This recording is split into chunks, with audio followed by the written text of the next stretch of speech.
Buenas noches. Queda para el registro que hoy, 15 de junio, con un mitin muy concurrido, concluyó en los hechos la gestión de Claudia Sheinbaum en la Ciudad de México, 4 años y 9 meses, y se despidió afirmando que será la primera presidenta de la República en la historia de México. Se va Claudia Sheinbaum. ¡Claudia presidenta! ¡Claudia presidente!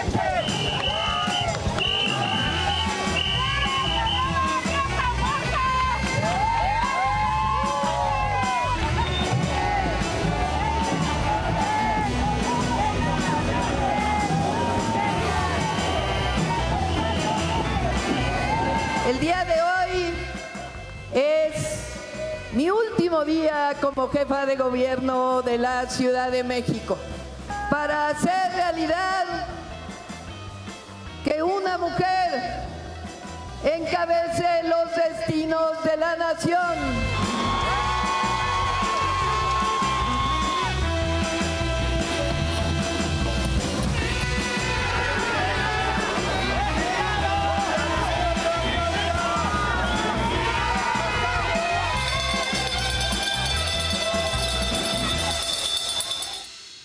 Se fue un 15 de junio, deja el gobierno de la ciudad Claudia Sheinbaum. Marcelo Ebrard, por su parte, propuso un método para que los aspirantes de Morena, el PT y el Verde puedan obtener recursos, puedan obtener dinero para financiarse. Por cierto, traía la camiseta de la selección mexicana, no sabía lo que iba a pasar en la noche. Pero bueno, Marcelo Ebrard aseguró que sus recorridos van a ser muy austeros. Al contar con un número de cuenta otorgado por el partido, pues se puede fácilmente identificar cuál es el origen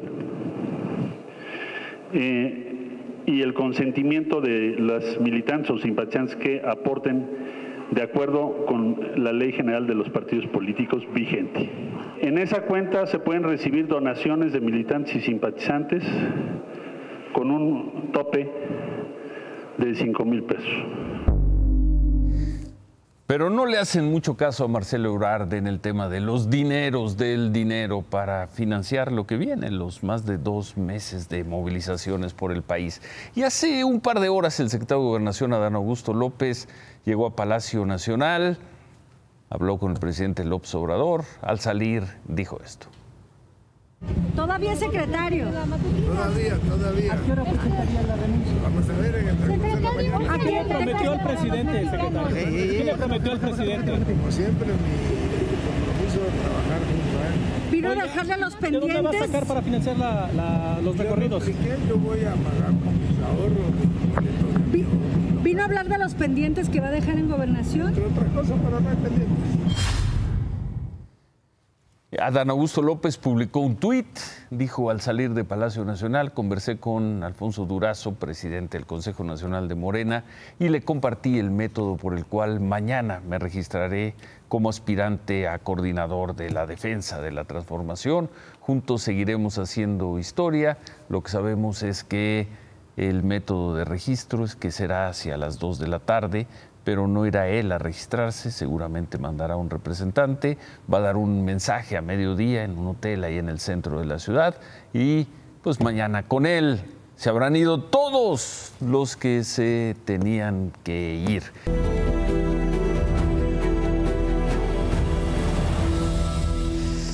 Bueno, y hoy hicimos un recorrido más por las lentas obras del tren México-Toluca. La llamamos la más maldita de todas las obras.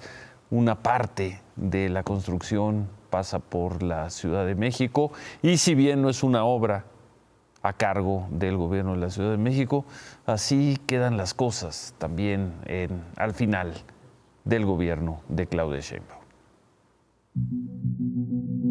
Ese tren de Toluca a la Ciudad de México, incluso todavía en el gobierno de Alfredo del Mazo, vamos a inaugurar ya un primer tramo.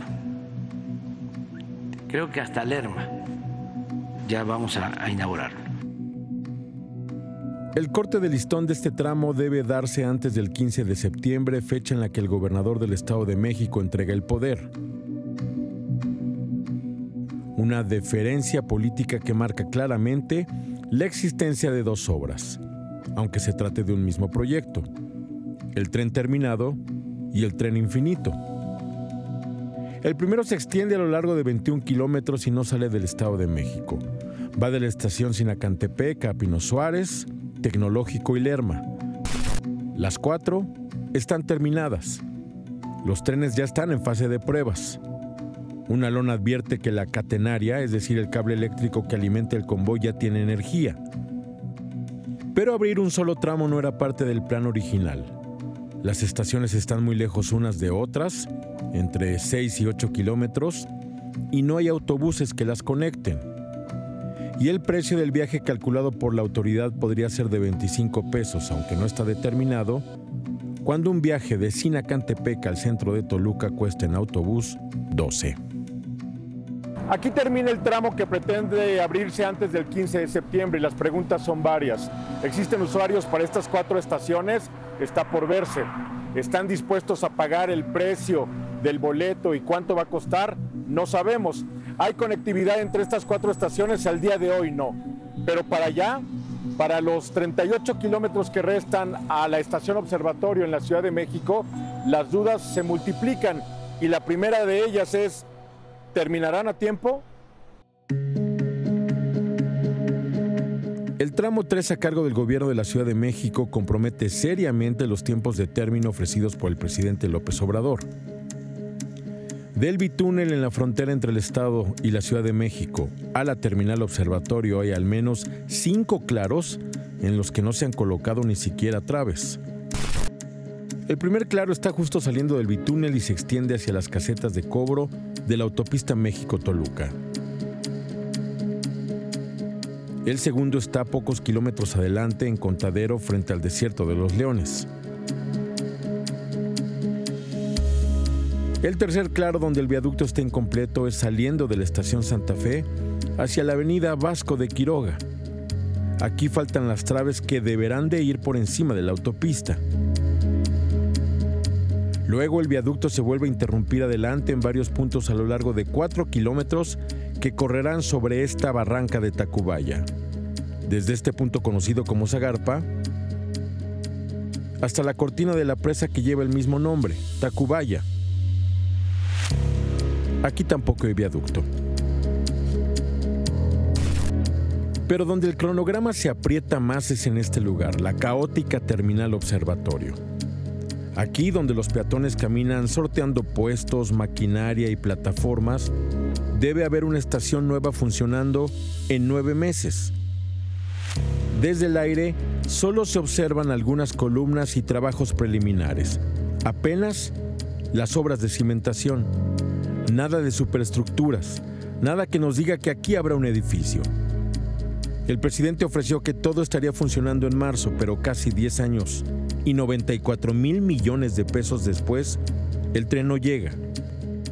No llega aunque ellos, la jefa de gobierno de la Ciudad de México y el gobernador del Estado de México, ya se van.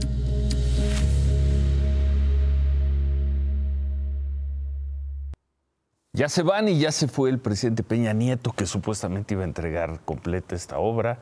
El presidente López Obrador dice que la entregará en marzo. Vamos a pensar que no sea en marzo, que sea en septiembre, antes de que se vaya el presidente López Obrador, después de ver esto. Si no ocurre uno de los mayores milagros en la historia de la ingeniería, el presidente López Obrador se irá también sin poder entregar completo el tren México-Toluca, heredado del gobierno del presidente Peña Nieto, la más maldita de las obras malditas. Y hoy, por cierto, un trabajador murió y otro resultó herido tras la volcadura de un vehículo perforador en las obras de este tren del México-Toluca. Esto ocurrió a la altura del kilómetro 25 en la zona de Coajimalpa. Los trabajadores estaban haciendo maniobras en las cavidades donde van las columnas del tren, y debido al peso del vehículo, el operador perdió el control y se volcó.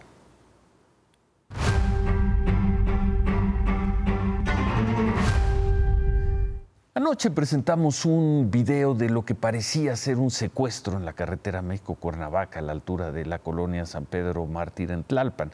Dijimos anoche que de manera extraoficial que se trataba de policías de investigación de la Secretaría de Seguridad de la Ciudad de México.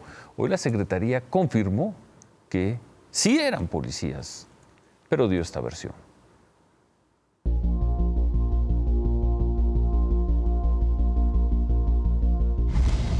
De acuerdo con la Secretaría de Seguridad Ciudadana de la Ciudad de México, estos hechos ocurrieron el domingo 4 de junio, a la altura del kilómetro 21 de la carretera México-Cuernavaca. Un vehículo rojo y uno azul se le cierran al conductor de una Mercedes-Benz blanca, al tiempo que uno blanco se coloca en la parte de atrás. Son vehículos particulares, ninguno porta balizado de la Secretaría. Un hombre de playera blanca desciende del auto azul, abre la puerta de la camioneta y saca al conductor. Otros 3 hombres se suman para meter a este sujeto al auto azul. Se arrancan en los vehículos azul y rojo y dejan que los ocupantes del vehículo blanco se lleven la camioneta.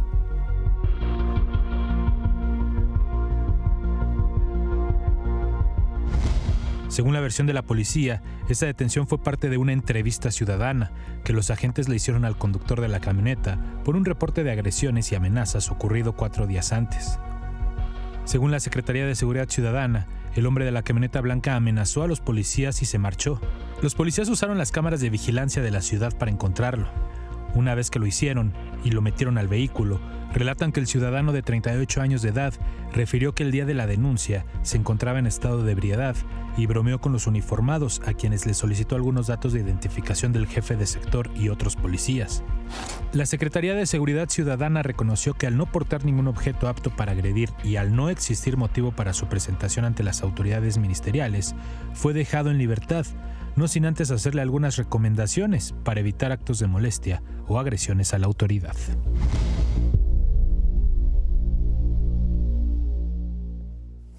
Pues la versión de la autoridad, que además pues parece verosímil con los hechos, la versión de la autoridad sobre la detención de este hombre que ya está en libertad. Por cierto, en el mensaje de este acto que veíamos al inicio del programa, en su mensaje de despedida, la jefa de gobierno Claudia Sheinbaum hizo un reconocimiento a los policías, a los comandantes y muy en especial al secretario Omar García Harfuch, quien se queda en el cargo. Lo reconoció por los resultados en seguridad, por la disminución de los delitos de alto impacto. Se va Claudia Sheinbaum, pero se queda al frente de la policía de la Ciudad de México Omar García Harfuch.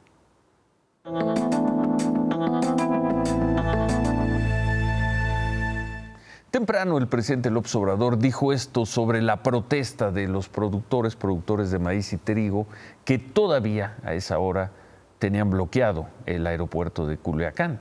Para ese momento el bloqueo llevaba 40 horas. ¿Quiénes son los inconformes? Pues los que se quedaban con todos los subsidios.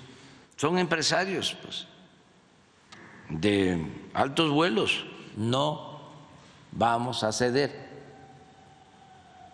aunque tengan el aeropuerto, que se queden ahí, pero no vamos a dejarnos chantajear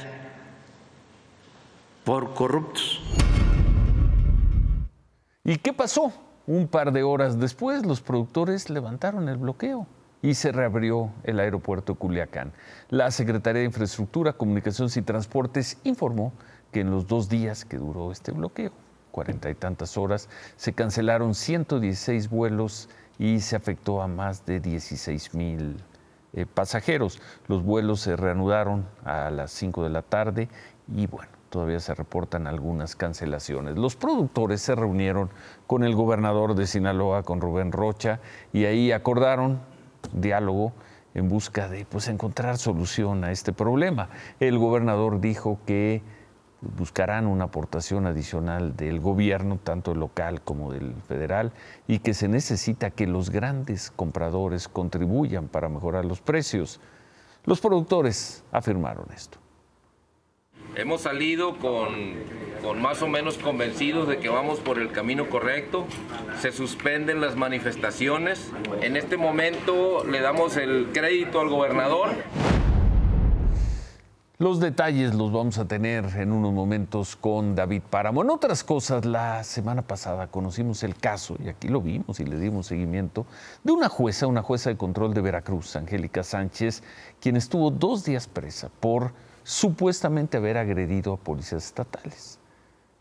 Supuestamente, porque para el gobernador Cuitláhuac García, esta juez o esta jueza tenía vínculos con grupos criminales. Bueno, pues la jueza está en libertad y hoy estuvo en la Ciudad de México, estuvo en el Senado y escuchó un homenaje de otro de los precandidatos presidenciales de Morena, un homenaje de Ricardo Monreal. Hace unos días ocurrió una cosa en Veracruz. Saludo a la jueza de Veracruz, Angélica Sánchez Hernández, que aquí nos acompaña con su hija.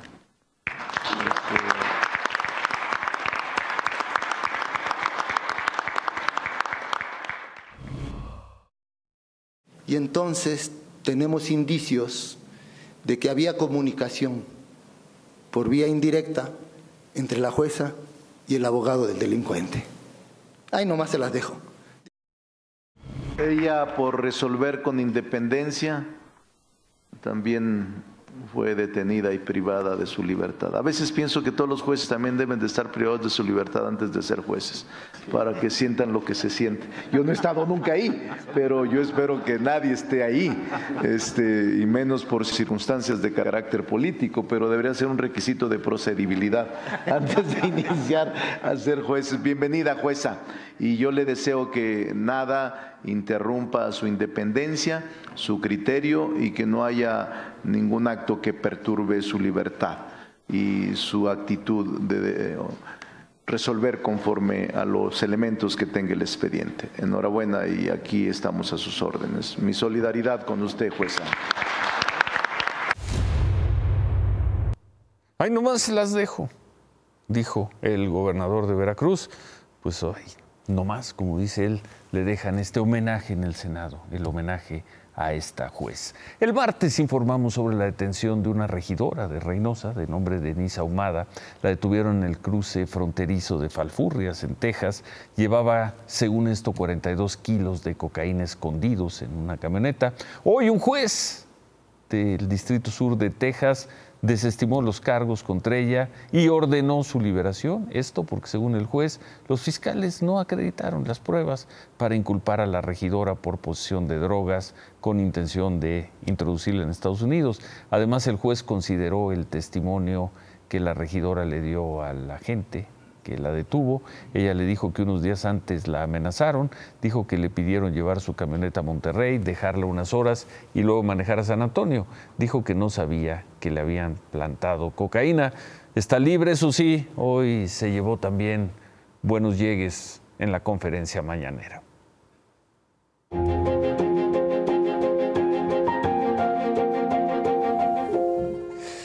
Y la locura de calor que se está viviendo en el país, en la Ciudad de México. Vamos a ver este reporte de uno de las zonas más cálidas de México, Ciudad Altamirano, Guerrero. Estamos en la región Tierra Caliente de Guerrero. Y su nombre no es porque sí. Aquí, en Ciudad Altamirano, en la glorieta principal en donde nos encontramos, la temperatura a estas horas de la tarde son las 3 en punto. Es de 46 grados centígrados y es por eso que esta ciudad fue la más caliente de todo el país. Los habitantes, como pueden, se van refugiando del sol. Señor Daniel, ¿cómo siente el calor? No, pues se siente gacho porque pues no llueve y ahorita se siente bien feo. Pues. Este es el río Balsas, ya en la parte de Coyuca de Catalana, pegado a Ciudad Altamirano. Aquí a este lugar vienen varias familias pues únicamente a refrescarse, como podemos ver aquí en la imagen de mi compañero. Bueno, las familias vienen a este río a pasar y tratar de mitigar un poco. Señor Roberto, ¿cómo ha estado el calor en estos días? Pues bien fuerte, no soportamos en las casas, así el calor está bien fuerte, nos venimos a refrescar aquí en el río de Coyuca.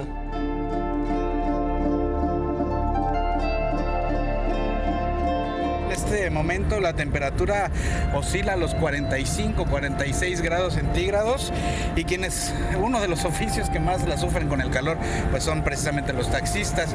Señor, ¿cómo se llama y cómo ha sentido el calor en estos días? Yo me llamo Jorge Luis Pineda, pues ahorita está el calor horrible.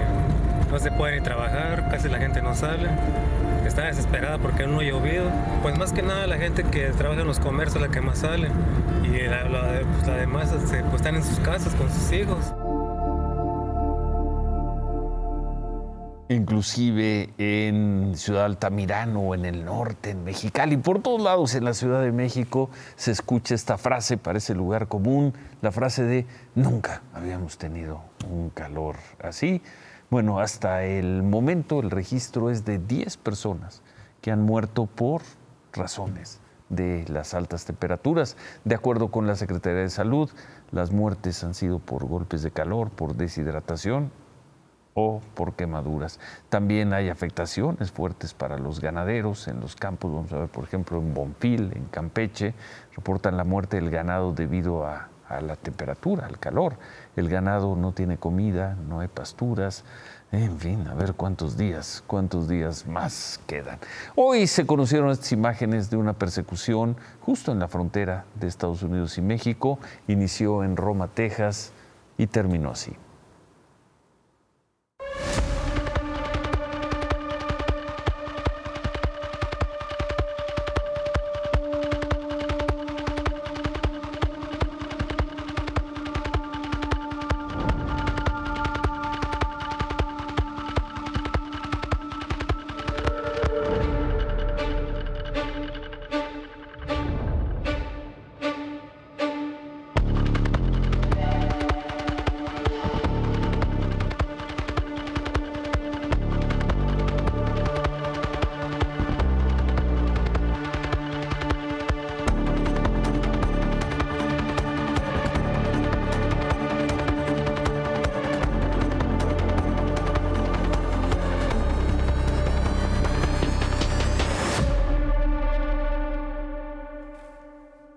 Esto ocurrió el viernes. Son al menos 4 las personas que pudieron salir de la camioneta y nadaron a Ciudad Alemán, Tamaulipas, a territorio mexicano. Y hablando de migrantes, así están las cosas con ellos en el centro de la Ciudad de México, en la colonia Juárez, en una plaza que hemos visto tantas veces aquí, que ahora está ya no hay migrantes en la plaza Giordano Bruno, pero sí en los alrededores. Claudia, buenas noches.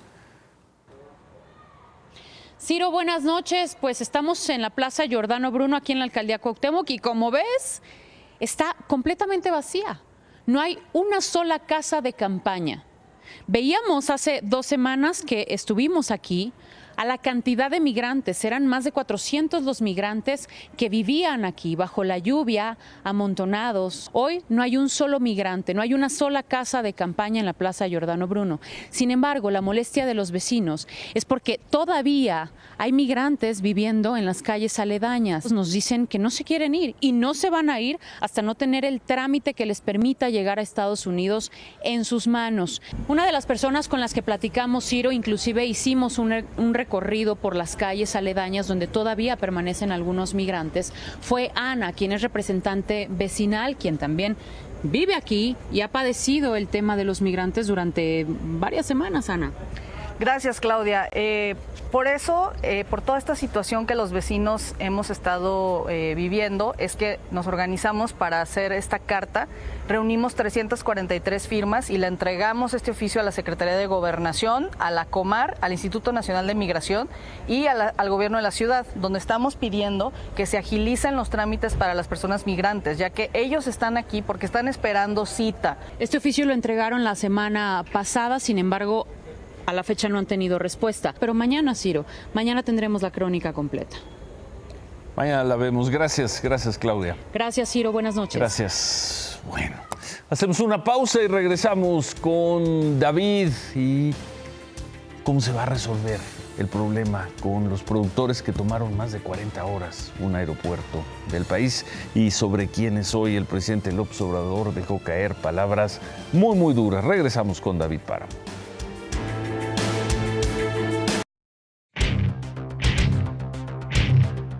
Parece que encontraron un principio de solución, o por lo menos cómo detener la crisis con los campesinos de Sinaloa. ¿Cómo estás, Ciro? Buenas noches. Sí, ayer les mandaron al Ministerio Público, hoy les habló así el presidente de la República, como vimos, Y el presidente les dijo, no voy a hacer nada y vayan y a ver cómo nos arreglamos. ¿Qué arreglaron? ¿Cuál es el principio de arreglo? Bueno, con el gobernador, y el principio de arreglo que están ofreciendo ellos es, si hay un diferencial, vamos a cerrar los números, de 2,000 pesos por tonelada de maíz. Estaban en 7,000 y ahora le están pagando 5,000. Partámoslo entre 3.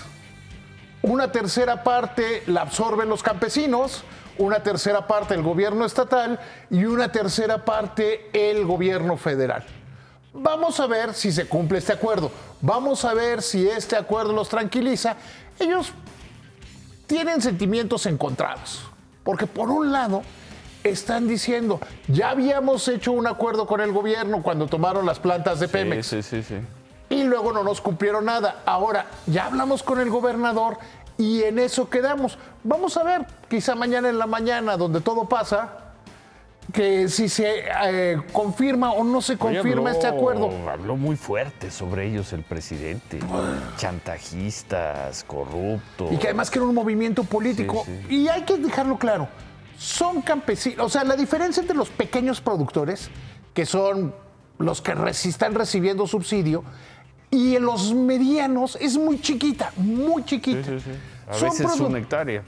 Y a veces menos. Entonces no son las grandes corporaciones aquí el problema.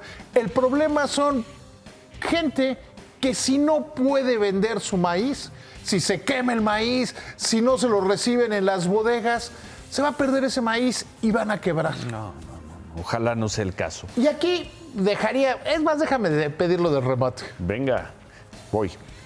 Remátala, David. A ver, pásame la cámara. Ya llegó. No basta solucionar la crisis de momento. Hay que solucionar este asunto de fondo y pasa por volver a usar instrumentos financieros.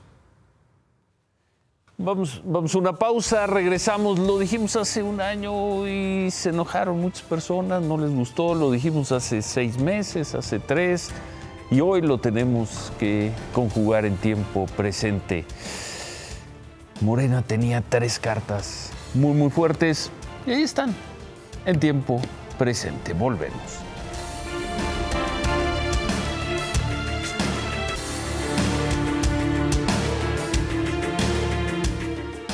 Mañana dejará el cargo a Adán Augusto López, con él se habrán ido los 3. Y los 3 se marchan con gestiones exitosas.